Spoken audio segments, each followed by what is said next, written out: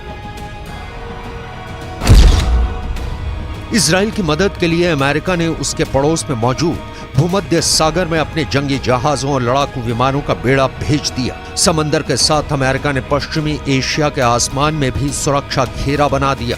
उसके F-16 जैसे 2400 kilometre प्रति घंटा की रफ्तार से उड़ने वाले ताकतवर लड़ाकू विमान पश्चिम एशिया पहुंच गए और अमेरिका के थाड और पैट्रियट जैसे मिसाइल डिफेंस सिस्टम भी पश्चिम एशिया में तैनात कर दिए गए। हमास, हिजबुल्लाह और ईरान को यह अंदाजा नहीं था कि इजराइल को बचाने के लिए अमेरिका सीधे सीधे उसकी ढाल बन जाएगा। अमेरिका का आक्रामक रवैया देखकर वो तीनों हिल गए। इसलिए अमेरिका को पश्चिम एशिया से भगाने के लिए ईरान ने अपने समर्थन वाले लड़ाकों से इराक और सीरिया में मौजूद अमेरिका के सैनिकों पर हमले करवाए।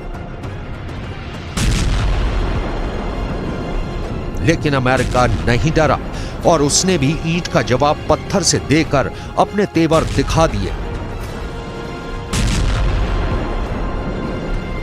उसने सीरिया और इराक दोनों देशों में ईरान के अड्डों पर एयर स्ट्राइक कर दी। हिजबुल्लाह और ईरान सीधे सीधे अमेरिका से उलझना नहीं चाहते, इसलिए अब वो फूंक फूंक कर कदम रख रहे हैं और इस चक्कर में अकेला फंस गया हमास। उसे अकेले इजराइल का सामना करना पड़ रहा है और गाजा इजराइल के बारूद में बर्बाद हो गया है।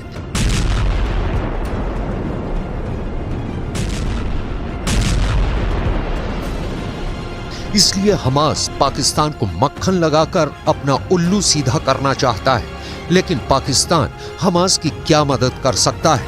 तो पाकिस्तान के पास हथियारों की कमी नहीं, वो यूक्रेन को भी रूस से लड़ने के लिए हथियार और गोला बारूद दे रहा है।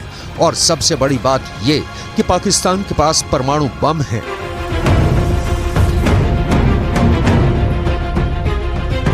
हमास के लिए सबसे बड़ा खतरा यह है कि इजराइल के पास भी एटम बम है और पाकिस्तान के हथियारों के जखीरे में भी परमाणु बम है।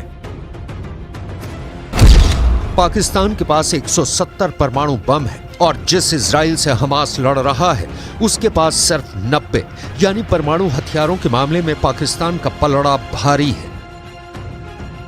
पाकिस्तान इजराइल को देश भी नहीं मानता और हमेशा फिलिस्तीन के साथ खड़ा रहा है। ऐसे में वो हमास की मदद कर सकता है। हमास ईरान से तो मुंह नहीं मोड़ेगा और अगर उसे पाकिस्तान का भी साथ मिल गया तो इस लड़ाई में इजराइल और अमेरिका के खिलाफ बहुत बड़ी टीम खड़ी हो जाएगी। ऐसी टीम जिसमें रूस भी होगा, ईरान भी, तुर्की भी और चीन भी।